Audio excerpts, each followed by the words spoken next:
Hey everyone, and welcome back to the Dayna Show. I'm your host, Dayna Kaplan.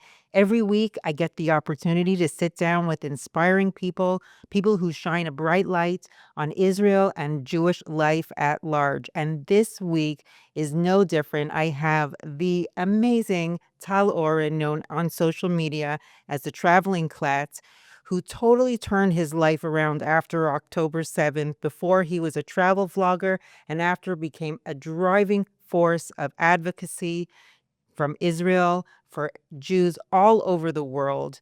We talked about so many different topics: anti-Semitism, being a Jewish Arab, a Mizrahi Arab, coming from his origin, the different conflicts we have around the world, and of course, how to make it better. I hope you liked the episode as much as I did. Please like, subscribe, and follow. And as usual, Am Yisrael Chai. Let's get started.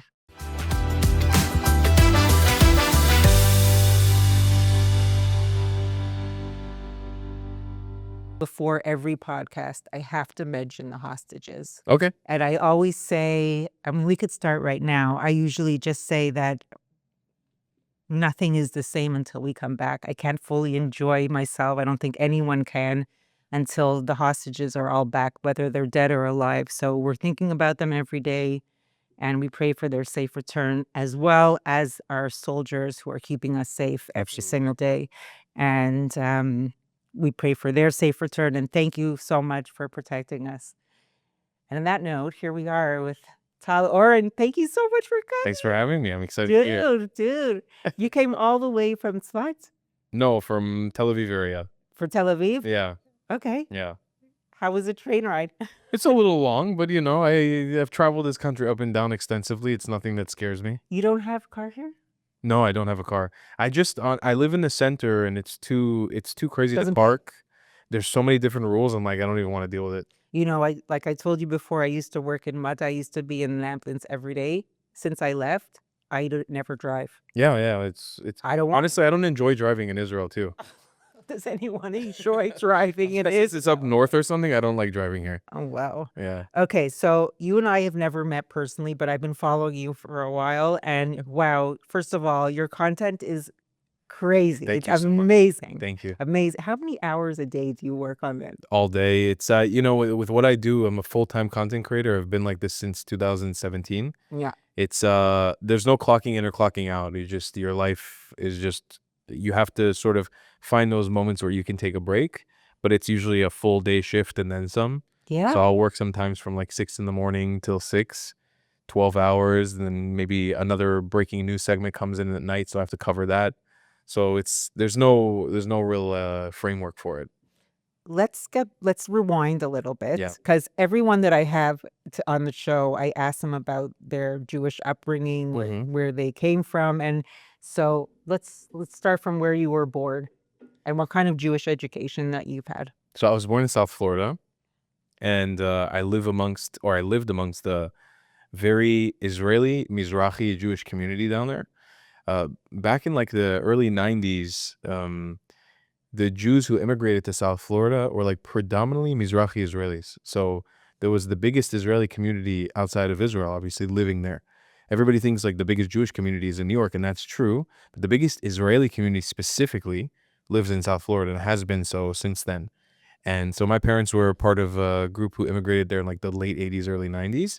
They were like the typical Zohan, open an electronic shop in Miami. It's very typical.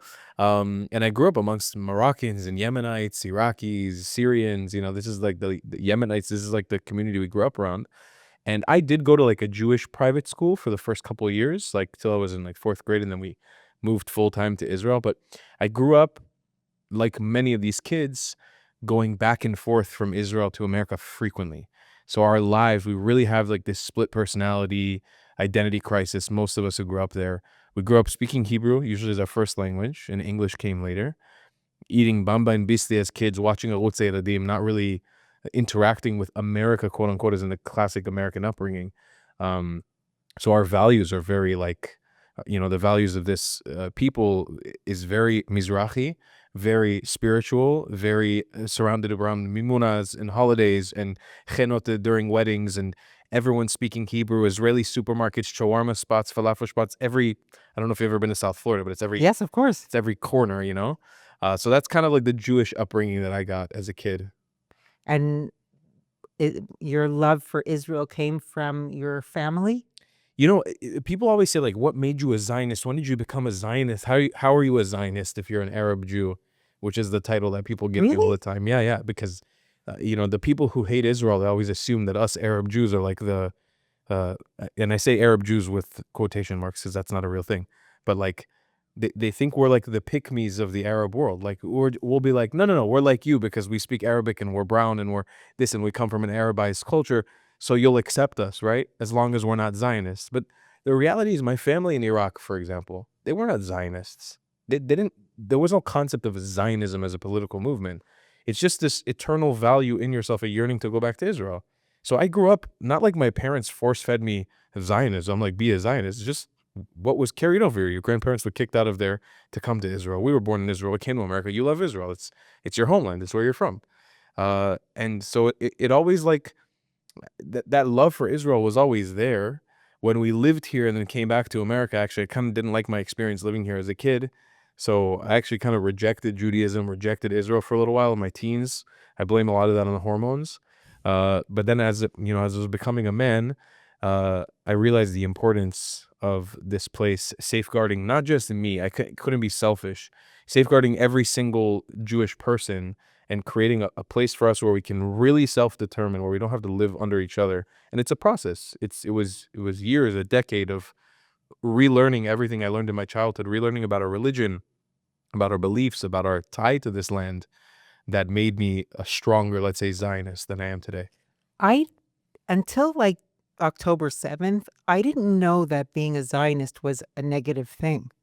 Like, Well, it's not a negative thing. I mean it, but I've never heard it as as a negative term. Like, Right. would someone want to like call you a name? They'd be like, "You Zionist." Like it for me, it's actually I'm actually proud. And the truth is that I mean I've said this before on the show, but like when I grew up, I just always had this feeling in my heart that I wanted to live in Israel. I don't know why. Felt this pull my whole entire life. I never knew there was a name for it, that I was a Zionist. I thought that all Jewish people just longed to live in Israel, Yeah. And this is the first time, not today, but in general, that I heard that it's a negative thing. Aren't all Jews Zionists? I mean, inherently, the religion, at least if you believe in the religion, I mean, Judaism is an ethno-religious group. So you can be a Jew without necessarily believing in the religious aspirations of the organized religion. But if you do even believe in 1% of it, the whole thing is based around Zionism. I mean, like there isn't, you cannot remove anything from Judaism that doesn't involve Israel. Yeah, All bro, it's like a triad. Jews, the nation, the Torah, and Israel, we're all in this triad together. and the stories of all of our prophets, all of our ancestors, the people we look up to. I mean, even in Christianity and Islam, I always tell them they're inherently Zionistic religions. Like even Islam in the Quran is a Zionist book. It repeats the stories of Abraham, or Ibrahim as they call him, our forefather, who literally walks from Iraq to Israel. He walks. That's the most Zionist thing you could do. That's what our Ethiopian brothers and sisters did. They walked from Ethiopia through Sudan to Egypt and then to Israel. I mean, that is the most Zionistic thing you could do, is to walk from thousands of miles away to settle here. So there's no, it's a farce to try to remove Zionism from the religion somehow. You can play mental gymnastics to try to do it, but it doesn't really work out. Did you read the whole Quran?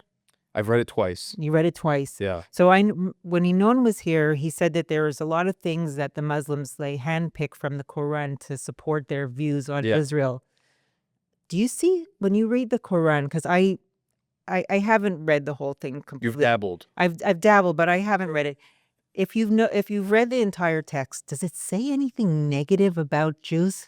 It says questionable things about Christians and Jews, but for example, for people who don't know him, his user is Jewish Dawa. He's incredible. Yeah. He kind of brought something to my attention, and I never thought about it in this way. The Jews that Muhammad and the early Muslims were interacting with, may have very well been a tribe of reformist Jews that left Judea because it had settled in Arabia. And at that time, we know that a lot of Jews were actually in Judea or in places like Babylon or other places. So it could have been a group of Jews that actually were, as they claim, kufars, kufrim, people who were going against the Torah and changing rules, and that the Muslims, this was an actual uh, critique of Judaism in their area. It could be. I mean, we'll never get that answer for sure. But yeah, in the Quran, it does say certain things where in some moments it says to trust us, in other moments it says we're like of the dogs and of the pigs. I can't remember exactly. I read it twice in English, to be frank. I've never read it in Arabic because I can't read Arabic that well. And I don't know if I got the full story. Inon claims you can't really totally understand it if you read it in English. Most Muslims will say the same thing. I'm willing to give it the benefit of the doubt, but it reads like it's basically 90% the Torah. Most of it is the Torah. Oh, really? Yeah, there's very little about Muhammad. Most of the religion of Islam, regardless of what Muslims will say, is based mostly on hadith, which some Muslims accept and some Muslims don't. But those are like books upon books upon books. So it's very, very hard to pinpoint the like ideology of a Muslim because it's so fractured as a group. Yeah, for sure. All right, let's go back for a second. You lived in Miami Yeah. and South Florida. Mm-hmm. Okay. And then you started your site, right? You started to, well, when you got a little bit older, your Yeah, when I travel was blog. 17, actually. When you started when you were 17. When I Wait, was so how old 17. are you now? I'm 29. I just turned 29 recently. Wow, you're a kid. Wow. I always wondering when that'll stop being a thing. Dude, my son is 1 year younger than you. Oh, wow. Cool. Yeah, I was traveling for 10 years around the world. Wow. So how did that start? It started 17 with a trip to Africa when I graduated high school. I went to Zambia, Botswana, Zimbabwe, and South Africa for like a month. And I fell in love with the idea that you could just do that. I started watching when I was like 16, 17 in high school. I started watching the first generation of travel vloggers, which actually became a career for people. Yeah. And I was shocked that that was even something you could do. So I went on this trip to Africa, met a bunch of people who were kind of living like that. They were just on a gap year, 2 years, whatever. And I was enamored by the idea. I tried doing a semester in college and then realized very quickly, I was like, I want to go back to that. So I just started working whatever job I could. I did everything. I worked at a puppy store selling teacup puppies in Miami. I was a paddleboard instructor. I worked in a Mexican kitchen. I worked in an Amazon warehouse. Anything I could do to make money. I worked as a photographer. I'd quit the job and go out and travel. Until 2017, I was here in Israel, and one of my videos went viral of me sailing on a cargo ship. I had gotten aboard a cargo ship a year earlier and sailed across the Atlantic Ocean for a month. Wow. Documented the whole journey, went super viral. It was on the front page of the internet, millions of views. And all of a sudden I had a little bit of money to play with. And I was like, okay, let's rinse and repeat and let's see if we can make a career out of this. 2017, I circled the globe, literally around the world. I went from London to Seoul, South Korea without touching a plane, just by trains, buses, boats. Then I went to Southeast Asia, Japan, Hawaii, back to America, circled America in a bus, and then Wow. came back, moved to New York City, and just built a career for myself doing, like, leveling myself up and up over and over again until 2022 when I was here in Israel and actually met Inon that summer. I dived deep into the conflict, trying to understand the Israeli-Palestinian conflict on a very deep level. I sat with Samaritans. I sat with Why troops. did you do that? I think I started feeling a little bit like the travel world was a little purposeless for me. 1 second. When you were doing all the travel vlogging, was there any mention of your religion? Did you ever talk about being Jewish? For the first couple years, no, I was afraid. I genuinely was afraid until I built like thick skin. Probably around the time I was 2021, I decided I was like, I'm not afraid or ashamed to be Israeli or a Jew. And I actively started coming to Israel too and promoting tourism here. I worked with the tourism board. I worked with a bunch of groups here promoting tourism. It was always with like a background of coexistence also. So I would go to like Bethlehem and Jericho and also promote tourism to the Palestinian territories. And that's what it was. I always call it like Shaftaz Bara. I would always come. I would talk really great things about the country. I had the #1 travel guide on Israel for years. Wow. Like maybe 6 or 7 years. I was the #1. We looked up travel Israel. I was #1. Dude. So I traveled and walked the country up and down. I knew every corner. I still know every corner of this country. So I felt like I could talk about it, but I never ever dived into the conflict. It's okay. That's me. I never dived into the conflict to talk about politics or what my family went through. I made one video about the Farhud, which was the pogrom that my grandparents went through in Iraq in like 2017 or 18, and I never talked about it again because I just felt in that space, in the travel vlogging space, it's all about good vibes, bro. And it's a lot of like white people from the Western world who don't have family trauma. And nothing bad about those people. They're lovely people. I enjoyed my time with them. But I never felt I was always the only person who looked like me, talked like me, was of my religion in those spaces. I Wow. was always surrounded by people who came from a totally different world. So I never felt comfortable like, now I'm gonna start talking about my grandparents being ethnically cleansed from Iraq while we're sitting around a bonfire playing Wonderwall. Like I'm not gonna start bringing out past trauma about being a Jew, having to hide my Magen David in certain places. Like it was never the space. Uh, so I definitely started feeling like I was longing for a deeper purpose. And when I came here in 2022, I really like dived deep into that. And then October 7th, the Yeah, following year. yeah. Well, yeah. So 2022, I was here, and then Did you fully move to Israel or you were just here no, I like was here for visiting? like 4 months. I Okay. made this incredible series that got millions of views online. I was really like, the idea was dive deep into the conflict with no filters. I sat with very questionable people in the West Bank, like Hamas affiliated, and I sat with, I went to Nablus, I went to Ramallah as a tourist. I was walking around. I was interacting with Palestinians, interacting with the Druze, with the Bedouins, with the Samaritans, with the Hebrew Israelites, with the ultra Orthodox in Mash'arim. I went deep inside. I embedded with them for a couple of days just to try to understand and piece it together. And the conclusion I walked away with was, if you're saying you understand the conflict, you're already wrong. Because I did the work, I did everything you need to do, and I still don't have 100% an idea because it's so complex, it's so complicated. And then went back to Asia, traveled around Asia for a year, trying to implement everything I learned in Israel in a series around Asia, sunk myself into debt, missed that, like, just terrible series, didn't do good for my channel at all. Um, and then I was in Asia when October 7th happened, Oh, you weren't here. and I was presented with this opportunity of like, do I dive deep into the world of Israel advocacy with everything I learned in the previous year and throughout my life, or do I keep on the current trend of being like a family-friendly hippie travel vlogger? And And I made one Hasbara video, one Israel advocacy video on October 10th when I was in the Philippines. I was very distraught. I didn't know what to do. I just felt like I had to speak up. I made a video. It starts in Arabic. I sit down, very serious, say assalamu alaikum, and then I start reading all the names in Arabic of the people that Hamas murdered on October 7th. Of all the Arabs that Hamas murdered on October 7th. I fixated specifically on this one guy, which I'd love to tell his story real quick. paramedic. The paramedic, Yeah. Awad Darawshi, Yeah. who was a paramedic in the Nova Music Festival. I think he was 23 years old. He was saving Jews. He left, called his brother Muhammad on the phone, and told him, Hamas is here. I'm going back in.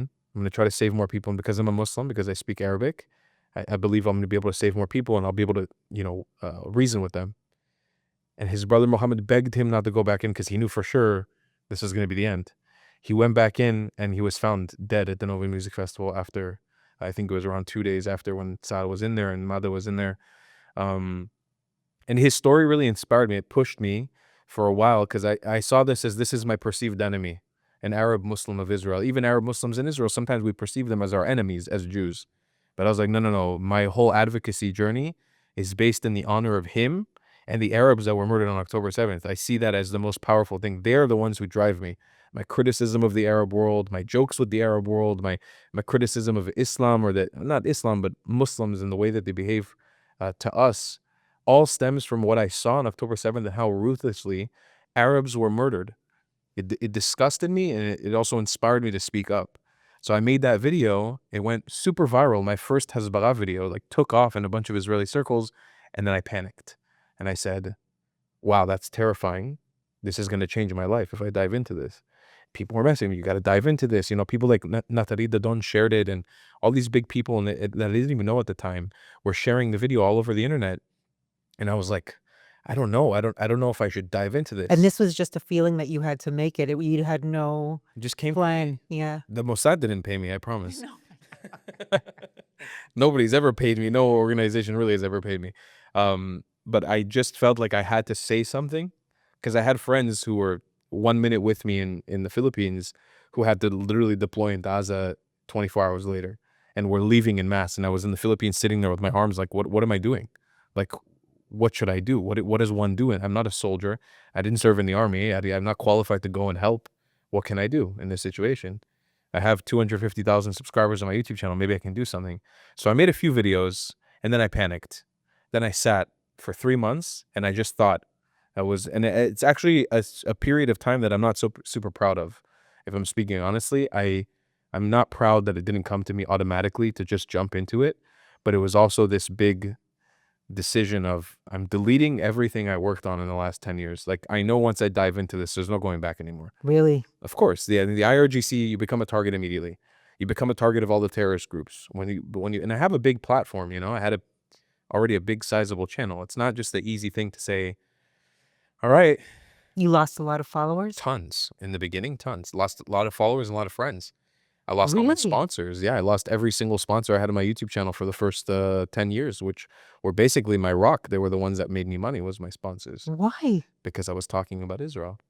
And all of them were against Israel? Especially in the beginning of the war. Not again, I don't know if I want to say against Israel, They but just didn't want to enter the the conflict. genocide started October 8th, and the PR war that they put against us started October 8th. So immediately Israel became the enemy of the world. People who want to pretend like it's just because the war has been going on for 2 years. No, no. We became the devil, the Antichrist, whatever you want to call it, on October 8th. The second we decided we're not going to just let people massacre us, we became the enemy of the world. And so standing up for that, you become part and parcel part of that. I had people who I was living with in the Philippines, friends who I'd been living in the Philippines for around 5 years at the time, turn on me completely, like say the most horrific shit you could ever imagine to me, To your face? to my face, through text messages, behind my back. These are people who lived in my house at certain points, or I lived at theirs, who we survived a typhoon together, who we raised money with, who I would spend my days surfing with and cooking with, and really close friendships, who I now 2 years later see them liking posts of Nazi and Hail Hitler stuff Oy on vey. Facebook. Oy vey. So I've said this a few times. I would never, ever, ever compare it to what my grandparents went through in Iraq, but maybe it's like 1% of what maybe those feelings felt, because in Iraq, they thought they were a part of something. They thought they were a part of the Iraqi community. They thought they were Iraqi. They thought they were Arabs. And then very quickly, the community there reminded them that they're not. So where I was in the Philippines, I felt like I was home after a very long time for searching for home. And very quickly, the people around me, because I'm a Jew and because of what Israel has to do to protect itself in this region, reminded me, no, you're not. This isn't home. You're not welcome here. This isn't. They remind us on a regular basis. Yeah, it was a very, very tough thing to take in. Like, I'm sure. I built a house there. I'd been living there for a while now. And so after 3 months of sitting and hesitating, it reached a boiling point. I just saw the propaganda, and I saw us doing a fairly terrible job as well.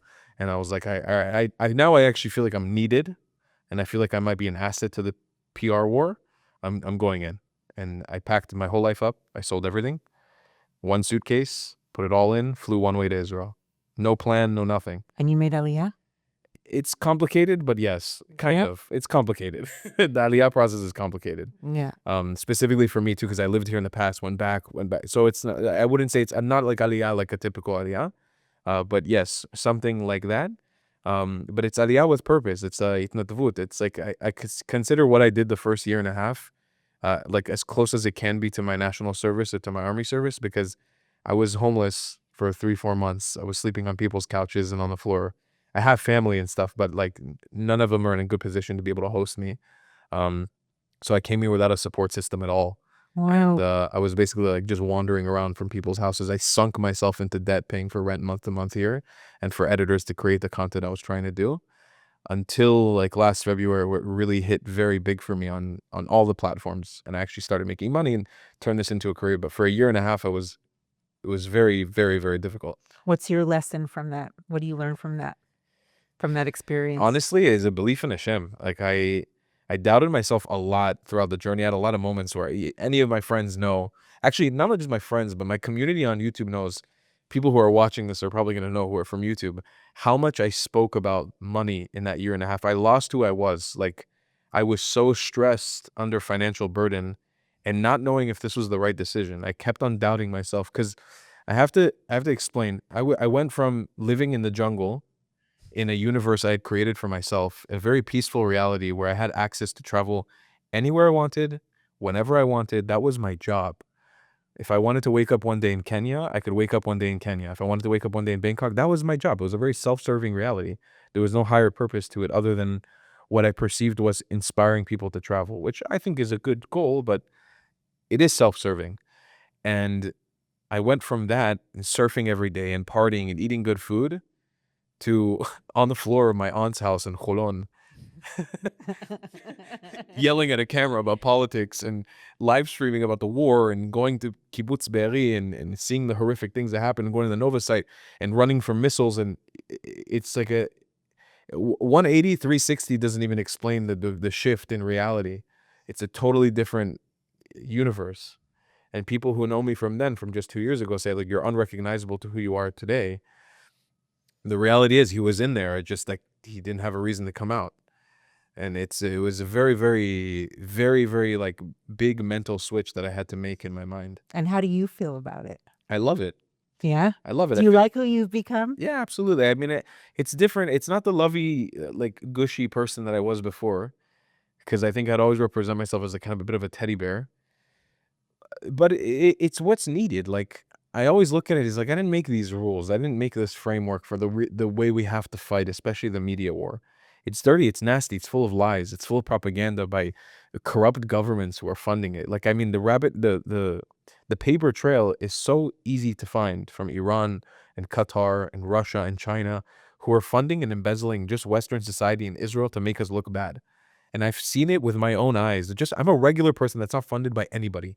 Anybody who's a part of my community, my hundreds of thousands of subscribers, know that everything I did, I built on by myself. Nobody's fought for me. Nobody's come to help me except for my subscribers and my viewers.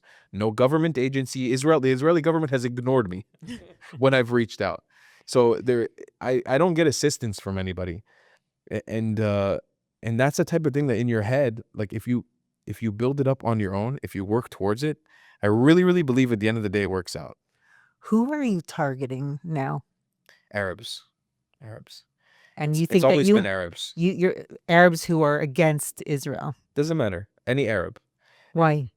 First, I have a strong kinship towards them. I don't know how to explain it.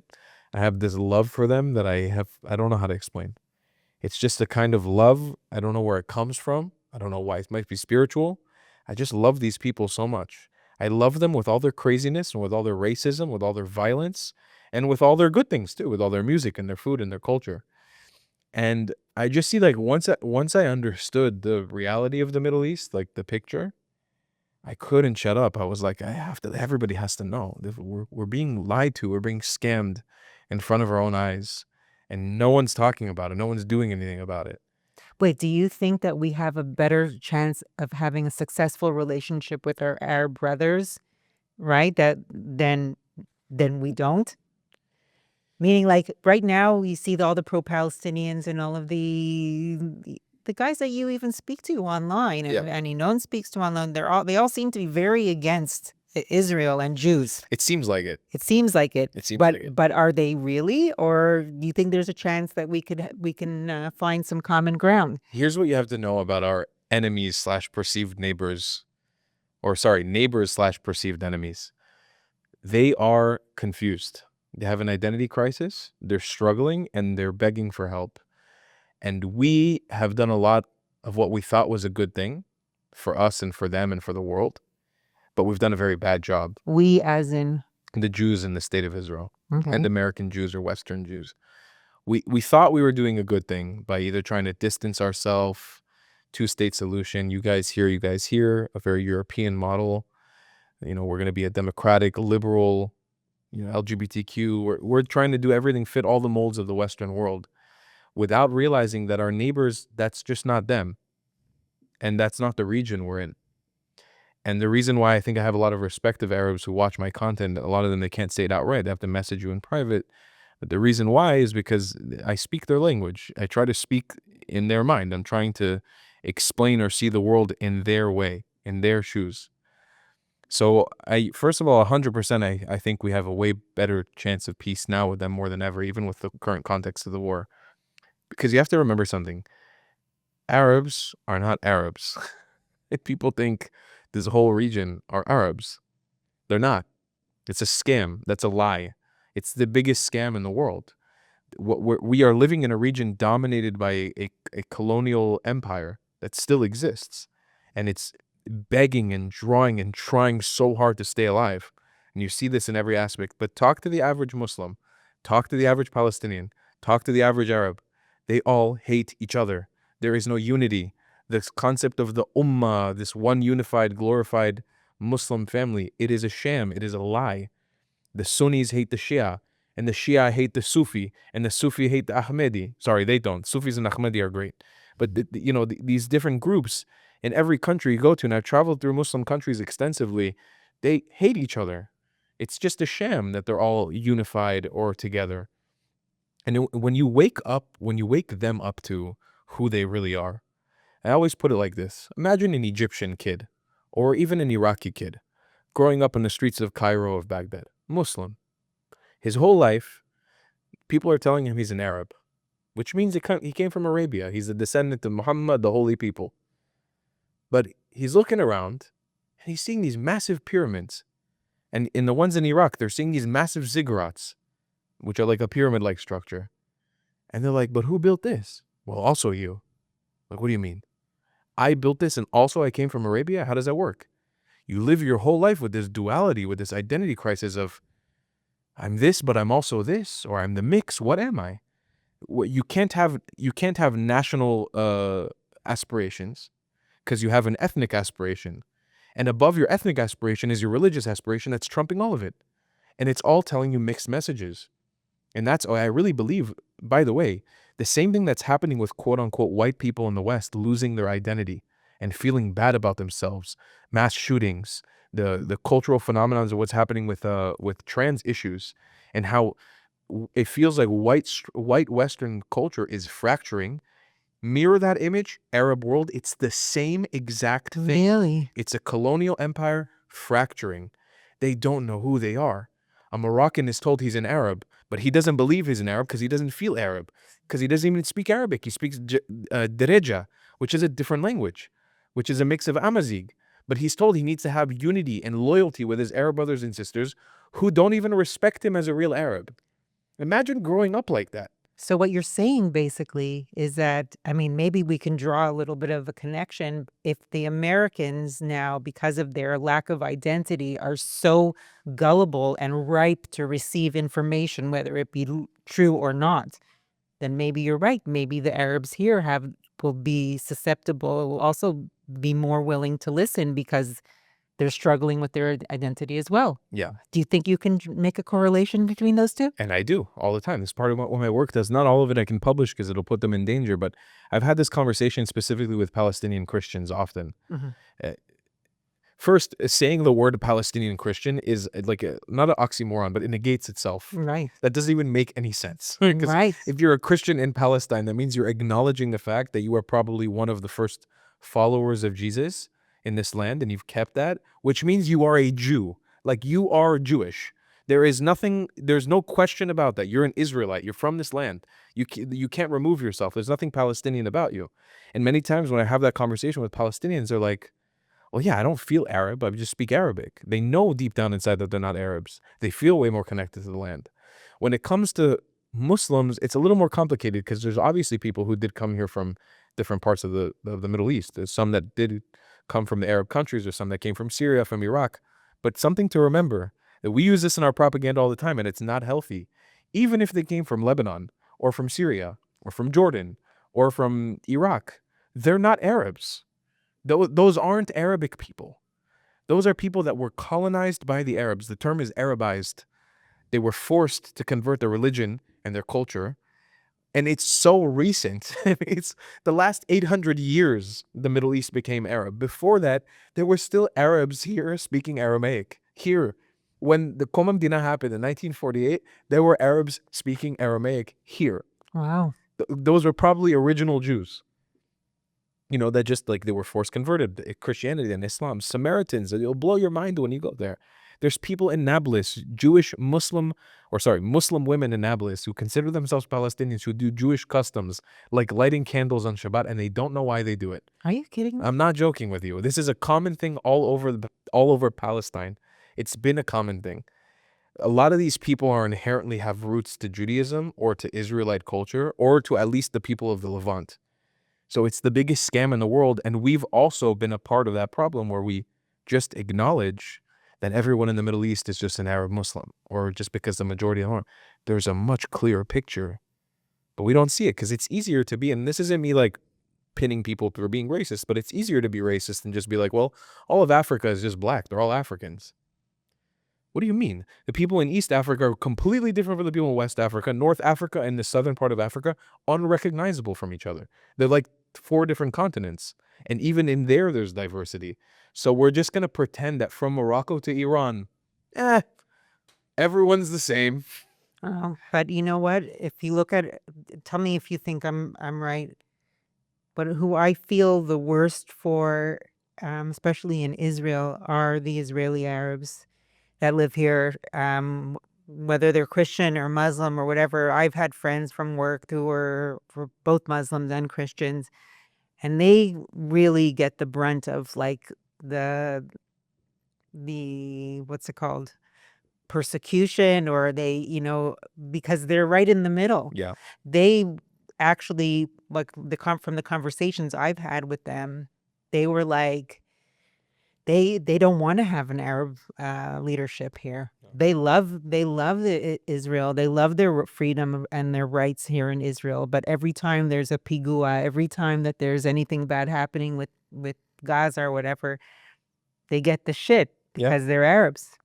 And it's really hard. So I see what you're saying. There's so many different kinds of people here and in this area. This is a very diverse melting pot of a nation, and God bless it. So one of the things I'm most proud of being Israeli is our diversity. I think it's the most amazing thing in the world, but it's also what's going to destine us for problems, because countries that aren't as diverse, countries that are ethnically homogenous are the ones that usually operate the best. People always quote like Sweden and Denmark and Norway and Finland as countries in Europe that have the best quality of life and this and that. Besides the fact that they take 50% of your money in taxes, they're all massively ethnically homogenous nations. And even the idea of ethnic homogeny, which means that you're all the same ethnicity, it lets you fight for something together. And so even if in Jordan or in Saudi or in Syria, they believe that they're all ethnically Syrian or ethnically Arabs, it gives them a reason to fight. Here, we're diverse, so we can't all come together. We'll never all be able to come together. But that's what's beautiful about our country, because you can travel 6 hours north to south and visit 15 different ethnic groups and have 15 different versions of 1948. 15 different versions of food, 15 different versions of politics. It's the most amazing thing. Religion, your interpretation of God, creation of the universe. Like, that's a beautiful, beautiful, beautiful thing. So where does this idea of apartheid come? And why do people believe it if it's such a lie? I love dispelling the apartheid myth. It's one of the biggest lies in the world. I'll tell you where there's real apartheid, because I've looked for it. I've searched for it with a magnifying glass. I've been to Kalandia refugee camp. I walked it with my own feet. I went to Ramallah. I've been to Nablus. Like I said, I've been extensive. I've been to Jericho, to Bethlehem. I've also been to Nazareth. I've been to all the Arab major cities. Rahat. I've spent a lot of time down in Rahat with the Bedouins. Have you ever been to Ramallah? Yeah, I've been to Ramallah. Yeah. And Kalandia, which is right next to it. I walked both of them all day. In the last couple of years? This was 3 years ago, before the war. Before the war. I wouldn't go to these places now during the war. It's just not the time. It's not the time. I mean, people do go, but really, yeah, I know Jews that go, but I wouldn't go right now because I publicly put myself out there criticizing Palestinian culture and criticizing Palestine, and you're of course not allowed to do that in Palestine because there's no freedom of anything, not just freedom of speech. There's no freedom, period. But if you want to see actual apartheid, I'll show you real apartheid. Okay. I'm an Arab Jew. According to the Arabs, according to the pro-Palestinians in the West, to the zombie people, I'm an Arab Jew. So that means I'm an Arab. Okay? Tell me, if I wanted to resettle Gaza as an Arab, why would that be considered apartheid? Why would that be considered ethnic cleansing? If I wanted to go live in Ramallah right now, I'm not allowed to because of my religion. Tell me real quick, there are students from all over Palestine, from the West Bank, who study in Ariel University, who get degrees in Ariel University. There is not one Jew in Al-Quds University. There's not one Jew in Nablus Technion or whatever it's called. I forgot what it is. Why? Is that not apartheid? In Ariel, before 3 years ago, before the war, there was an Arab guy from the West Bank, a Muslim guy, who had a falafel and shawarma shop inside of Ariel, a kosher shop. And he even lived in Ariel sometimes. It's closed now because of the war, obviously there's tension. But before the war, that was a real thing. Where? Find me Shlomi cooking falafel in Nablus or in Ramallah. Where does it exist? So I look for the apartheid. I can't find it. And Mizrahi Jews, who make up 70% of this country, we are Arab according to the Arab world. We are Arab according to the pro-Palestinians. We're denied every single right to live in the West Bank. That's apartheid. I can't go live in Nablus. I can't go live in Ramallah. That's apartheid based on my religion.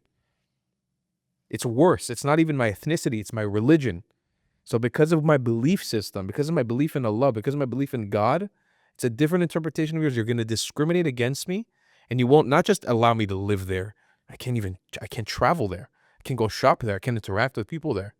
There's the PLO or the PA has a non-normalization clause where if Palestinian citizens make friends with Israelis, they can be persecuted/killed. Are you kidding me? No, that's a real thing. They're not allowed to make friends. And how do I know? I went and I spoke to the Palestinians, asked them about it. They're like, we can do this, but we can't do this because if somebody sees us and they find out, connect the pieces that I was your friend, I can go to jail. Do Palestinians contact you online All the and time. and tell you the things that you don't usually see on the news or online? All the time. Really? All the Like time. what? Like what kind of things do they say? I have a video I'm uploading soon, which is rare because I usually won't do it to Palestinians. Will you show their faces? This specific guy I did. But there's one, I had a conversation recently with a Palestinian guy from Nazareth who lives in Haifa, who he gave me everything. I mean, he opened the whole can of worms. He explained it all as it is in reality, and how they don't like living. He's a Christian. They don't like living amongst the Muslims, and they feel oppressed amongst the Muslims, but they also don't feel accepted by Israeli society, which is true. We don't totally accept Yeah. Palestinian Christians or Arab Christians because there's tension there, and it's a totally reasonable tension, by the way. But we don't. And he opened the whole can of worms. And so yeah, often they reach out to me and they say, hey, you're right about a lot of these things. But also you have to understand, as an Arab, there's no freedom anywhere in the Arab world. This idea of freedom doesn't exist for them. So it's not like they can just openly talk about this stuff. Every single Arab who talks even remotely pro-Israel or remotely tolerable of Israel, you have to understand that person has the balls, the cojones, the gumption, the courage of a lion. They are horrifically anti-Semitic, horrifically anti-Jewish, horrifically anti-Israel in the Arab world, across the whole board. Just that the baseline sentiment, the starting point is anti-Israel. Why? So every single Why? Arab who decides to speak out Yeah. is a hero in with himself. Yeah. A hero, and we should be parading them around as such, in my opinion. Why? Because, I mean, it comes from a mix of things. It comes from classic European anti-Semitic conspiracy theories, which they've always had in their society as well. Part of it comes from the Quran and Quranic interpretation. Some of it comes from the But we creation of have, Israel. what is it, like 22 Arab states surrounding us. They're completely Arab and Muslim. There's absolutely no Jews, hardly any Jews Yeah. left. Why are they just picking on this one little state of Israel? Like, why wouldn't they just give us that? Like, why do they have to take that from us also? Supremacy. He's not going to be your dhimmi. You're going to be his dhimmi. He can't be your dhimmi. So it's an ego thing. It's not just the ego thing. That's religious law. I mean, that's what we were for a very long time in this land, for almost 1,000 years, according to their narrative. We were dhimmis. We lived below them, and they could massacre us whenever they wanted. Between Morocco to Iran, there were tens of thousands of Jews massacred under the Quran, under the sword of Islam. Tens of thousands, my family included in them. So all of a sudden, you're telling them, "Nah, I'm good. I don't want to." It's like a crazy ex. Like a crazy ex. like, no, you have to come back. You have to live with me. It's like, but I don't want it. I'm good. Let's keep space. Let's keep space. I implore you to work on yourself, be a better person, learn, take responsibility off of the bad things that you do to other people, and learn. No, you have to come back. You have to live under me. That's the ideology. What about the rest of the world? I watched one of the reels that you put out. It was from a while ago about all this guy was saying all Mizrahi Jews are Arabs, Yeah. right? And then you went on and it was like a 5 minute thing of list of all the different persecutions that Arabic Jews have gone through. And I was listening to it. I'm like, you know what? It's horrible. And this is in your experience. And I'm an Eastern European Jew and I have my history of persecutions from the 1200s. Now, finally, we have this state, right? Where we have a place of our own and we're strong and we're taking care of ourselves. But the rest of the world, including the Arab world, they don't even want to give us that. Yeah. They hate us when we're nomadic, when we're living in their countries. And now that we have our own, they hate us even more. Yeah. Why? And they like to gaslight us, by the way, and pretend like we lived in peace. That's always my favorite talking point. Is like, show peace. What peace? Where peace? How did we live in peace? No, I checked Chat GPT. There wasn't even enough room for them to give me all the times that Jews were persecuted since the Second Temple. Yeah. And by the way, that list that I quoted in the video, that was like 10% of the actual list. The list is shockingly, it's terrible. It's a very, very long list of tens of thousands of Jews that have been massacred, like I said, between Morocco to Iran, across the Muslim Arab world, just in the name of Islam. It's just like on a random Tuesday, here's 50,000 Moroccan Jews dead. Can you imagine how many October 7th? I always tell people to think about this. October 7th, 1,300 Jews out of 15 million were killed, roughly. Maybe it was 1,000, depending on the people who were not Jewish amongst that, but majority were Jewish. That had reverberations for the entire 15 million people. The whole 15 million people, till today, feel it. In a spiritual sense, in a personal sense, in a political sense, every single Jew felt it. Can you imagine if in a community of 60,000 Jews in Morocco, 50,000 are killed? What does that do to them for how many generations? We'll never forget October 7th. I think about when my grandparents went in the Farhud. It was 1,800 Jews who were affected by it. 180 were killed in a community of 60,000. Just do the percentage calculation, like the per capita. Every single Jew felt that in Iraq. That happened in Baghdad. A Jew in Basra felt that. You kill one Jew, the news spreads and you feel it and you share that trauma. We don't forget that. We keep it going.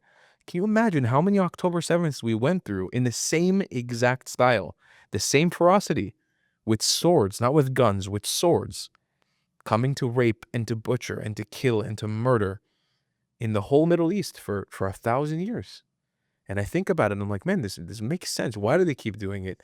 And why do we keep allowing them to do it? Well, we're finally putting a stand against it. It took us 1,000 years to wake up, but we're doing it now. And it has a part to do with the Ashkenazi Jews making the framework for all of us to do it. Because, I mean, no one's going to deny it. It's not like an Ashkenazi Jewish idea. People like to say that Zionism is Theodor Herzl's idea. Well, God bless Herzl for the gumption to go out and make it a political thing. But Jews have been emigrating here from all over the Arab world and from Europe. The Jewish Aliyot from Germany to Tzfat and from Sfarad in 1600, 1500 were established, and they tried to do a movement and they failed. From Yemen in the 1700s, they tried and they failed. It took time for this to work. But God bless the Ashkenazi Jews for saying, we're doing it now. There's no more time to waste. We're doing it now. And then opening the door for us Mizrahis, opening the doors for the Ethiopian Jews. I mean, this was a team effort. It wasn't perfect. There was racism involved. We've discriminated against each other. We discriminate against each other today. It's not a perfect state. But we're finally putting it up to them when we're saying, nah, we're not interested. And I want people to think about it like this, because this is the most telling thing. When you talk to Arabs, you'll learn very, very quickly how they represent the Israel-Palestine conflict to us, to them, and then to the Arab world. To us, they present it as we're occupying them. Within themselves, they see it as this struggle of like Palestine versus Israel. Israel's the big dog, Palestine's the small dog. But when they're talking to Arabs, they don't present it as this is a fight of the Palestinians versus the Jews. They present it as this is a fight of the Arabs versus the Jews, not Palestinians versus Israelis, not the nationalities. They present it as 400 million Arabs versus 7 million, 8 million Jews living in this land. And when you look at it like that, the average Westerner can't comprehend what I'm saying right now, unfortunately. They need to sit down with me for a one-on-one and tea and some knafe to understand this. But but if you actually break it down like this, then the whole thing starts making a little bit more sense. This isn't a fight of Israelis versus Palestinians. This is a fight of the only example of this in the Middle East of an ethnic minority gaining its independence and saying we refuse to live under a colonial empire anymore, and the colonial empire saying, nah, bitch, come back. You know who aspires to this? The Assyrians and the Mandeans and the Kurdish people, the Armenians to a certain context, even though they have a country, the Coptic people. There are so many ethnic minorities in the Middle East who are still alive. The Yazidis, for example, the Amazigh people, they do not want to live under an Arab system anymore. They refuse it. They don't want it. They want it off of their shoulders, off of their. They don't want it to impose their life anymore. They don't want to live by the sword anymore. And they look at us as Israel and they say, I want that. I want that. That's a dignified existence. Yeah, you have to fight and people die, but that's dignity. I've got my own flag. I've got my own currency. I've got my ethno religion, and you can't take it away from me anymore. That's it. My borders are established, and I'm going to fight to keep them alive. We are inspiring, and people think we're not. They think this, that, whatever. You have the average Yazidi who tells you free Palestine, which happened to me recently. But deep down inside, they're looking at us, and they're heavily inspired by what we're doing. Because they're saying, yeah, the Arabs abused me also. I'm just like the Jews. It's the same thing. And yet you have Americans in the United States now who are like, we want Sharia law. We want to have we want to be Muslim now. We feel so Muslim now. It's like they're not connected to reality. We need to send every American who says that to fight with the Druze people in Soweto for like a week. Just to see what it's like to fight it, like to be around actual Sharia law. Why are they so disconnected? Why do they not do their homework? It's like almost comical watching what's going on there. Let me tell you, I'm going to give you like a real insight as a content creator right now. I think this is going to blow your mind. Okay. I've been doing YouTube for almost 11 years, or actually no, over 11 years now. I have watched, as a kid of the internet, the attention span and the yearning for knowledge change drastically since the pandemic. For sure, I think the pandemic and that whole thing that we're all traumatized from the pandemic still, I think, of what can happen during the pandemic, what our governments can do to us and all that stuff that happened during then. But this idea of TikTok and TikTok University and content creation becoming short form and quick and snappy. Growing up on YouTube and being a content creator on YouTube, I was used to intaking 40-minute videos. Like if I wanted to learn about a topic, I'm skipping around, but I'm skipping around a 40-minute video, which means I'm taking in like, let's say 20 to 30% of it. I'm taking in broad concepts. I'm still learning. I'm expanding my horizons. Even if it's propaganda, there's a commitment involved. Now, and since then, since TikTok has become a thing, there's no commitment involved. It's like we've seen the writings on the wall and we just didn't do anything to stop it. I remember in the 2021 war was the first time TikTok was a thing. And we already saw the tides turning there. In the 2021 war, the amount of misinformation about Israel was coming out, and a lot of people joined that anti-Israel camp. I saw it with my own eyes. And I remember paying attention. I was like, wow, they can deliver propaganda in these little short bursts of 30 seconds to a minute very quickly, very effectively. You can show a baby dying. You can show a mother starving, and it's effective. It goes on your heartstrings, and there's no delay between response to reaction, response to reaction. So, of course, this is going to happen. Can't we do the same thing? First, we're terrible at it. We don't. That's a whole other can of worms. We're just the worst at fighting PR. But yeah, we can fight it. But we're against 2 billion people. We're never going to win that fight ever. We don't need to focus necessarily on winning it.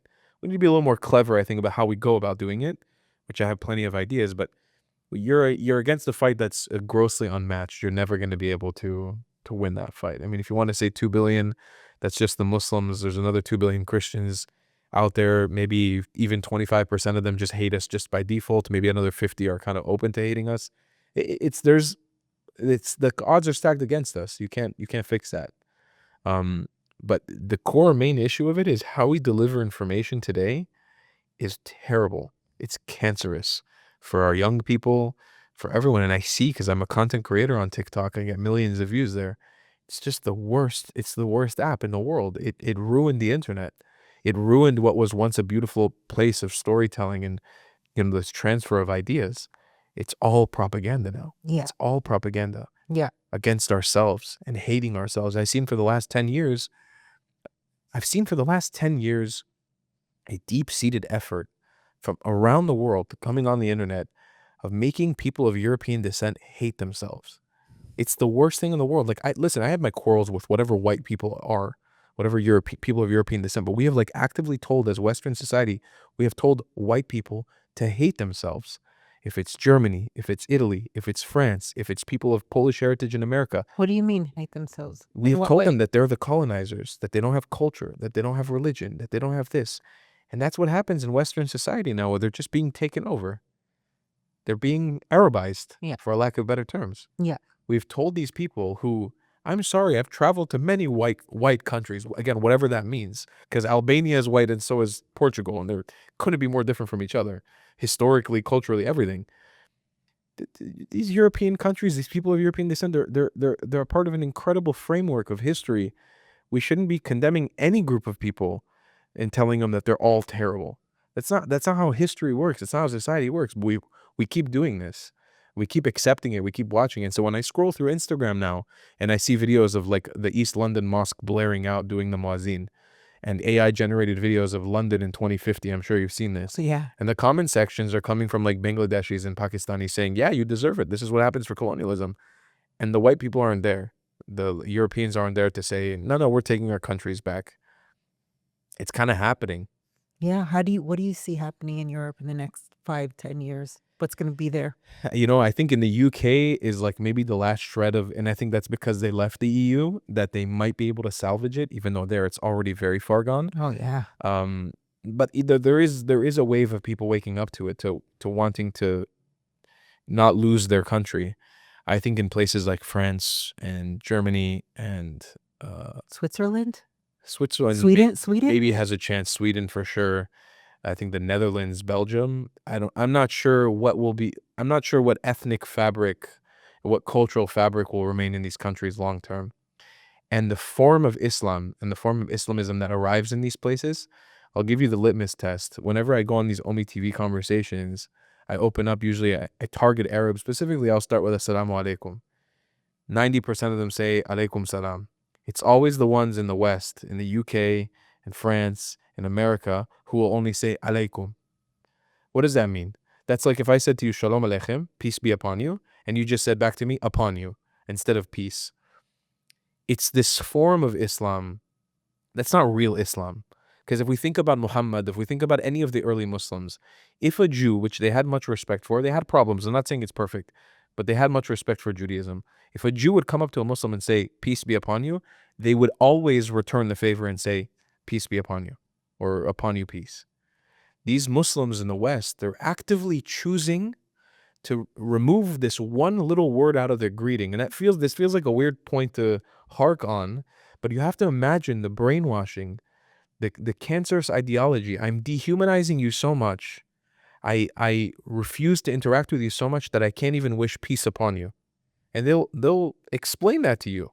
They'll say it to you openly. That's the reason why I can't say it. And I always see it from Western Muslims. It's this new form. And you have a lot of Saudi leaders and Emirati leaders from the Gulf countries who are talking about this. They were talking about this 10, 15 years ago. They were saying, Europe, you're importing our garbage. You are taking our people for cheap labor, for whatever it be, because you want to use them, because you want to fill your diversity quotas. You are taking our garbage. We know Islam better than you know Islam. Because we're where Islam came from. We're the real Muslims. We're the only real Arabs in this region. You're taking our garbage and you're going to pay for it. And Europe is paying for it now. It's really sad. It's very really sad. sad and scary because you see that the world is becoming more Islamified, Arabized, Arabized, Islamified, whatever it is. Yeah. And you wonder, like, what the hell's going to happen in the next 10 years? Is it going to be Israel against the entire world? We have to align ourselves with our Arab neighbors. We have to make peace with the Khaliji countries, with the Hijazi countries, with the Gulf countries first. We need to have deep-seated, respected peace between Saudi Arabia, Israel, the UAE, Israel, Bahrain, Israel, Oman, Israel. We've already started the process, but now the thing that, obviously with the war, I'm not expecting anybody to do it, focusing on that. But when we get out of this wartime situation to prepare for the future we're heading into, we have to have ties with these Arabs who respect themselves, who know who they are. This needs to be a future where Jewish people, and especially Jewish people in Israel, have to let go of any preconceived notions they have about Arabs. We have to let go of the trauma that we have here, and we need to dive deeply into a loving relationship with them. Yeah. Because they're, and this is even, it's hard for me to say because I don't like Jordan very much, but even with the Jordanians, with the Iraqis, Yeah, I saw you did an interview with us, a kid from Jordan. Yeah.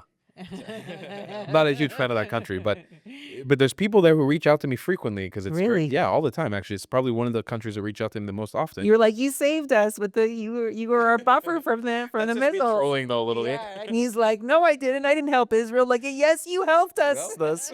You have to admit it. That was great. Thank you for loving us. He's like, an Arab can't accept when a Jew is telling him, "Thank you for protecting me." Like, I don't want to protect you, I want to kill you, but thank you, you saved my life. That was hilarious. Yeah, it was very funny. But that's the idea, is we need to have these deep-seated, peaceful, friendly interactions with them. We need to have love. We need to have real community with our Emirati brothers and sisters, with our Saudi brothers and sisters. Because I'll tell you, a year ago when I was doing this Omi TV stuff and I was talking to Saudis, even a year ago they weren't as open-minded as they are now. Nowadays, when I talk to a Saudi on there, 9 times out of 10, they're like, I love Israel, I'm down with Israel, or they just want peace. They won't say much more besides that. That's Are they showing down with Israel because they don't like the Palestinians? possibly, but we also need to use that for our advantage. I mean, nobody in the Arab world likes the Palestinians because, one, everybody recognizes them as not a real group of people. I mean, the reality is, I don't negate Palestinian existence today. It exists. Right. You can't deny it. It's a real nationality that exists. People believe it. They have their story. They have their history. We can say the history is wishy-washy. It's not 100% clear, but it exists today. But the Arab world doesn't think the way. They're not tolerant like you and I sitting here. They're not going to pretend for the sake of pretending. No, they hate Palestinians. They don't respect them. They don't see them as real Arabs. That's why nobody's come to save them. Nobody's fought Israel over them besides 3, 4 terrorist groups who got their ass handed to them multiple times, and they're all funded by non-Arabs that all the Arabs don't see as real Arabs or real Muslims, Shia Muslims in Iran, who are funding all the proxies. Why have none of the Arabs come to the save of the Palestinians? Nobody buys it. They don't like it. And even more significant, people don't mention this, but Gaza's on the border of Egypt, and Egypt has had nothing to do with this whole October 7th. They haven't supported the Palestinians at all. They haven't let them come in. They haven't taken care of them at all. Well, first of all, Egypt had everything to do with it. The October 7th happened because of Egypt. Egypt is behind October 7th. How did the trucks get into Gaza? How did the motorcycles get into Gaza? I've seen, the IDF has taken me to see the North Korean weaponry that was smuggled into Gaza. Where did that come through? All Egypt. I mean, there were massive tunnels under the Sinai. So what was their motive? To destroy Gaza? No, there's just factions inside of Egypt that want to destabilize Israel because for them it's fun. I mean, when you go to Egypt, I've been on the streets of Cairo. Oh my God. They have a museum, and then they tell the story of the 6-day war as if they won. They have a whole city called the 8th of October, the 10th of October city, just representing a city right next to Cairo, just representing their victory over Egypt, over Israel. They have a deep-seated hatred for Jewish people in Egypt. They're extremely anti-Semitic. When I was there in Cairo, you felt it everywhere you went. You could not say that you're Jewish. You could not say that you're Israeli. Even in Jordan, it was slightly more tolerant. And Egypt is just terrible. Have you traveled to Mitzrayim? Yeah, I've been to Cairo. Yeah. Oh, you've been to the pyramids. I've been to Sinai. And you never just told anyone that you were Jewish? I did multiple times to test it, and it was terrible. They reacted horribly. I even went outside of the Cairo synagogue one time to just try to take pictures, explaining that I was Jewish, and they hurried me along and blocked anybody off from even being near the building. It's terrible. We've had peace with Egypt and Jordan, but they've done everything in their power to undermine that peaceful relationship. instead of actually, and you see where there's the most peace in Egypt and Israel is in the Sinai Peninsula, where most Jews go to. And you see a lot of Bedouins there like us because they've had interactions with Israelis, both in an economical way, but also they've actually met. This is the part that people forget about the Arab world. For 3 generations now, almost 4, they removed us from their life. They erased us. They just 1948 happened. A little before that, like 1941 was when the Farhud happened in Iraq. But after also, they erased us from their lives. The average Lebanese person doesn't know what a Jew is. It's so sad. But the average Syrian, the average Iraqi, when I talk to Iraqis, and I talk to them all the time, I have the most kinship with them because that's my people.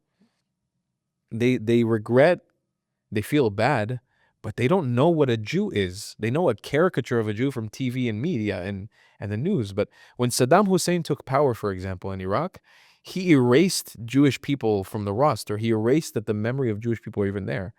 There's a song called Fogel Nachal, which is one of the famous Iraqi folk songs. It was written by Daoud and Salah al-Kuwaiti, who were 2 Jews from Baghdad. And their son or their grandson is Dudu Tassa, if you know who he is. Yes, of course. So he's reinvigorated that music. He's brought their music to life again. But back then, when they left Iraq to come to Israel because of all the anti-Semitism, he erased the song. Or he didn't erase the song. He would play their song on the radio without attribution to who it was. He wouldn't utter their name. The radio host would not allow to say the words Daoud and Salah al-Kuwaiti because they were Jews.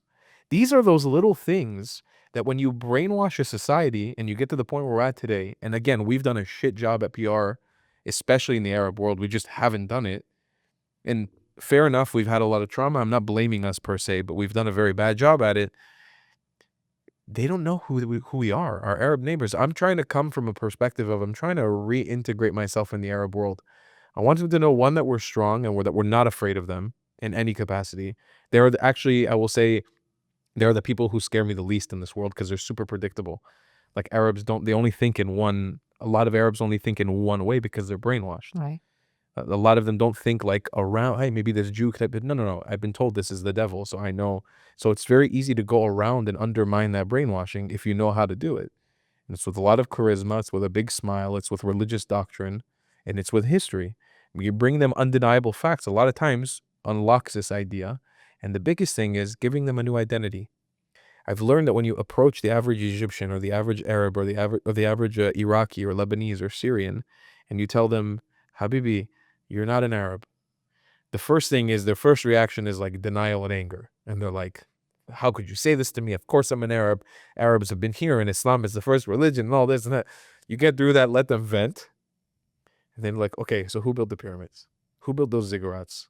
Why do you have columns of an ancient Phoenician temple in your country? Who did that? The Arabs did that? No, of course the Arabs didn't do that. The Arabs are cavemen from Saudi Arabia. Like, okay, so you don't even like the Arabs. So why are you posturing to me, pretending to me that you're an Arab? And you give them this new identity. You just remind them what they already know. They become warm and they come around very, very quickly. You think that you'll have more success like converting Arabs than actually converting or doing hasbara with Jews that are living in Chutz La'aretz and change their mind? First of all, I don't do Hezbollah. Well, whatever you're doing. I hate the term because Hezbollah it's almost kind of puts you in a position of you're wrong. Because Aren't you an advocate? I'm an advocate for a couple things. I'm an advocate specifically for Mizrahi Jews. Okay. And that means everybody gets my belt. Jews and non-Jews involved. Because White Jews too? there's no such thing as a white Jew. There's a Jew. There's a Jew with whiter skin, but there's also Moroccans with the same color skin. So, yeah. I mean, I grew up around a white Moroccan. What does that even mean? You're a Jew. All our DNA tests back the same exact thing. I know because I did a DNA test. It all comes back the same. It's a Jewish DNA from this country, but it all originally comes from the Levant. All of it. So I get angry with Ashkenazi Jews sometimes about this. One of my closest friends here in Israel, his name is Barak Schwartz. I don't know if you know him, other Barak on Instagram. He's an amazing guy. He always talks to me about this situation. Like, I don't feel comfortable talking about Mizrahi Jews, and I'm getting to open up more about it. I think we're all the same. But that's the thing. Sometimes he feels, and I think many Ashkenazis feel this, like, I don't want to talk for them because of their experience. It's like, no. We all grew up talking about the Holocaust. Mizrahi Jews and Ethiopian Jews feel comfortable talking about the Holocaust. I've taken that on as a burden of mine So what I suggest is that Jews in the West, Ashkenazi Jews, take on my family's burden as well, because you seem more competent in that way too. The same way that I've taken on the burden of Ethiopian Jews, I expect Ethiopian Jews to take on the burden of Mizrahi Jews. They don't do that either. And granted, the Ethiopian Jewish community has issues in its own that they've struggled with here, but like, I expect Ethiopian Jews to take on the Mizrahi Jewish story as much as I take on the Holocaust and their story.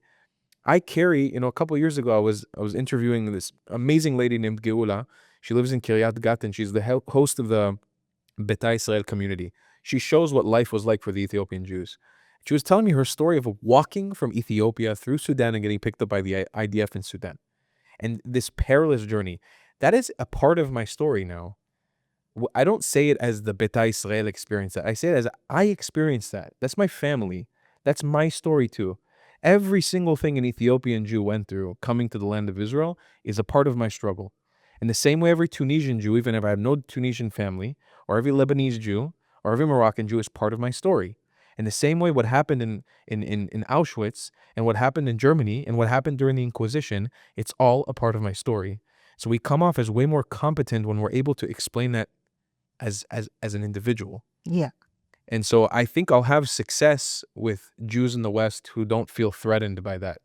But what I've noticed is many Jews don't like that I talk about this stuff, or that I criticize, because I think there's a healthy dose of criticism needed. And maybe I speak a little bit too direct sometimes because I don't know, Middle Eastern. But I also believe that all of us are Middle Eastern, so I believe we all need to toughen up a little bit. Yeah. But I hate this idea of like, I'm an Ashkenazi, I'm an Ethiopian, I'm a Mizrahi, I can't talk about this. And I said, listen, we're all the same. They want to kill us no matter who you are. If your name is Gabi Cohen in Morocco, or if your name is Gabriel Cohen in Poland, or if your name was something more Ethiopian sounding in Ethiopia, in the same name, they still want to kill you based on the fact that you're a Jew. It doesn't matter. This color doesn't matter. That's just posturing. They don't actually believe I have more of a right to live here or to talk to me because I'm brown. They don't care. They still would kill me tomorrow because I'm a Jew. That's right. So Doesn't matter. So to me, I say let's all share. We need to all share the stories. Do you think that's the way most Israelis feel? I think Israelis don't even register this. It's not even a conversation. Actually, I was talking to an Israeli about this the other day, and they're like, what the hell are you talking about, Tal? This? I'm like, well, you clearly don't interact with Jews in America. But Jews in America, it's all about race and color now. Because Really? Yeah, of course. DEI was shoved in the faces of everybody for so long now, which is diversity, equity, and inclusion. Yeah. This idea of like race represents you and religion represents you. In Israel, that's not, who cares about it in Israel? Yeah, there's like micro racism in Israel. Some people won't marry this group because of whatever past things. But like for the most case, Ethiopians are marrying Russians, Moroccans are marrying Ashkenazis. Everyone's mixing here. Right. My family is a mix of Iranian, Caucasus Mountain Jews, Iraqi Jews, Turkish Jews, Sephardi Jews. That's my mix. I'm a mix of and I could find 10 more ethnic groups in there if I wanted to. I have a little bit of Kurdish, Assyrian in me. I have Basrawi in me. I have Iranian in me. It's like, that's the beauty of Israel. We said, fuck the labels. We're mixing now. Totally. When I moved to Israel, and I moved here while I was pregnant, so my kids went into Ghana after 2 or 3 years, and I wanted to live in an only Israeli environment. I didn't want to live around Anglos. I wanted to jump right in. I don't know if it was the right or wrong thing to do, but I did. And my kids in Ghana, they had like Moroccan gananot and sayot and whatever, and the food that they were cooking was completely different than mine. And my kids would come home, they're like, Mom, you got to step up your game. We don't want potato cocoa anymore, Life of an Ashkenazi in Israel. And so I had to go and learn. Thankfully, I was friends with this woman who worked at the spice shop. Yeah. And she taught me how to cook Moroccan, how to use all the different spices. My mother never even used those spices before. That's the beauty of Israel. It's beautiful. You like kuba sedek? Yes, of course. My son learned how to make it. Where's kuba sedek from? I don't know. Baghdadi. Really? That's my food. Really? When people ask me what my favorite food in the universe is, it's that. I know how to make it because it's my grandma taught it to my mom. My mom taught me how to make it in the kitchen, how to make the kuba balls, it's my history, it's my lineage, but it's not just mine. It's yours, Habibti. Yeah. It's everyone's. It's Barak's also. It's Inon's also. Because when you go down in Makhna Yehuda and you see that little Alma kuba shop, and you know what kuba sedek is, and you know to get that because it's a yummy food for you, and you know that's part of Israel, that's Israel for me. Totally. That's us sharing. So I want the same thing, but I want our narratives to flow like that too. I want us to genuinely feel connected, not just on the food and the fluffy nice things, but also the trauma we endured. That trauma, those stories, that we have to carry it together cohesively. Because if I have only Ashkenazi Jews, which unfortunately that's the truth, representing Israel in the media, and it's only Ashkenazi Jews representing Israel in the media, we don't have any representation right now. I mean, it's me and Sarah on YouTube building, like carving it out for ourselves, but that's it. There's nobody else. We don't get platformed on Piers Morgan. We're not on Fox News. We're not on anything. If it's only Ashkenazi Jews, I need them to run that point home that what happened to us, the Mizrahi Jews, is part of their story. But you don't see it because a lot of Ashkenazi Jews aren't so comfortable talking about it because they don't know, or they're not so experienced with it. It's not from a personal perspective. That's really what I'm fighting to change. Is like, I want us to all be able to talk about this competently, to be confident in our stories. We know who we are, where we came from, you know? You're young and you're strong, but tell me, what kind of effect does this have on you? When you're done with your daily Instagram posting and whatever, and all the conflict and the conversations, how do you feel after? How does it leave you after? I'm really fine. I have to say, alhamdulillah. I don't know I don't know, maybe something's wrong with me, but I'm fine. Look, I live with a lone soldier who's been in the Golani, like fighting for the last year. Almost all of my very close friends are either in Gaza or in the north and have been fighting for their lives and fighting for us. I don't feel comfortable in any capacity, not just in like a manly machismo way. I don't feel comfortable feeling uncomfortable or sad, or I'm fine. I make videos on the internet. I yell at my phone. I get to have fun. I get to smile and laugh. I'm not doing any physically intensive labor. More so, I've gained weight starting to do this. Like I don't. I'm really fine. Like I also think I haven't had any time to process anything since October 7th, because I'm just the kind of person who doesn't give myself time. I just run on to different projects, and I like that. I like to keep myself busy. Maybe in like 5 years, this will turn into some weird PTSD, and I'll deal with it then. But I'm really fine. Like I say, God bless every day. I get to make my music. I get to have my house. I get to have my somewhat decent life. I get to see my grandma. I have good friends, Yeah. good family, and that's it. Are you going to live here full time? I don't know. I don't know. You're here for now. I don't know. Right now, I have to. I was 10 years. I was traveling around the world. I saw almost 80 countries. This idea, this concept of home, is a very, very new and I would say fragile thing for me. I want to get married. I want to have kids with a nice girl, most likely from Israel. So Is there someone that I don't know. you don't want to say? I'm taking it easy. Okay. I'm saying we're taking the dating thing easy. Dating in Israel is hard. Everyone's traumatized. It's very difficult to Yeah. find fruitful relationships in this country. You're right. But I don't know for sure if I'll stay here, but the place will always be a massive part of my life. I'm just in my heart, deep down inside, I'm a traveler. There's the story of Benjamin of Toledo, who was like an ancient Jewish traveler in like the 1500s. He was born in Madrid and he traveled all over the world. He had like crazy encounters and he met warlords and politicians in the 1500s. He traveled the world on a horse and by ship. And I take so much inspiration from him. I really think Hashem gave me a gift to be able to travel and to be able to experience and do my soft hasbara to the world, person to person. Because I know I've converted more people to being pro-Israel or sympathetic of being Israel in the 10 years I was traveling before, because they were able to have an interaction with me. They met me and they were able to hear my story when it wasn't in like a hostel with a bunch of European backpackers, when it was face to face. They knew the struggle of my family. They knew we're not rich. We don't come from a rich country. We come from a place where we were traumatized and we built ourselves up. So I don't know. Maybe I'm destined to go out and travel again. I'm not sure. But I'm here for now. It's an honor to be here too. Yeah, I feel it's a privilege as well. Mm-hmm. After all that we've been through in the last 2,000 years, the fact that we can build a house, live here, go to the supermarket, Yeah. just be here is really special. Yeah. Tell me, what's your favorite part of living in Israel? It's actually exactly what you talked about now. I surf and I skate. So whenever I'm surfing or if I'm skating here, What kind of skate? Ice skating? no, surf skating. It's Oh, like surf it's like skating. a skateboard Okay. that rides like a surfboard. Well, maybe you had a little Canadian in you. Okay. No, not ice skating. I don't like the cold. Okay. I'm authentically Middle Eastern in that perspective. Okay. Um, Whenever I'm in those situations, like I've done a lot of surfing and skating outside of Israel, But since moving here and having a routine now, like I have my own surfboard here, and I have my own skateboard here, and I have a skate park that I go to, and I have a beach break that I go to surf at. When I'm in those moments and I'm like surfing or skating amongst other Israelis who I know are probably Jewish, it's like the most mind-bending feeling in the world. And it's one of my favorites because it's like, whoa, I'm like doing this activity, but like with my tribe. Like it's my people.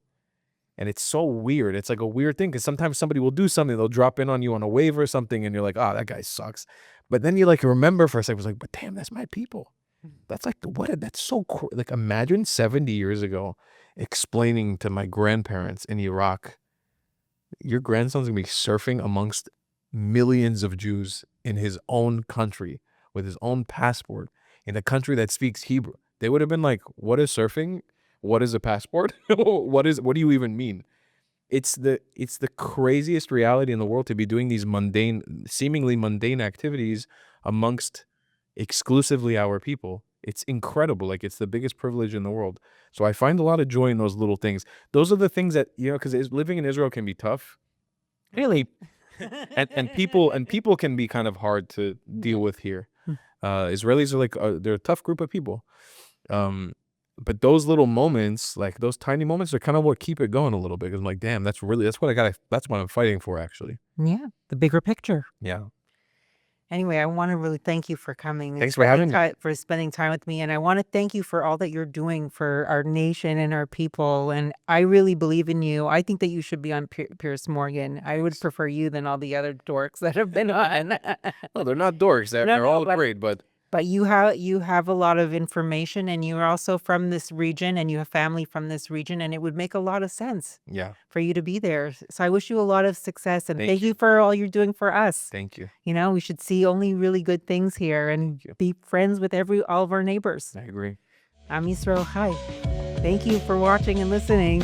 Thank you for tuning in to this week's episode of The Dayna Show. If you like what you heard, you can subscribe to the podcast, like and share with your friends on social media, and rate us 5 stars. Don't forget to tune in next week, and we'll see you then.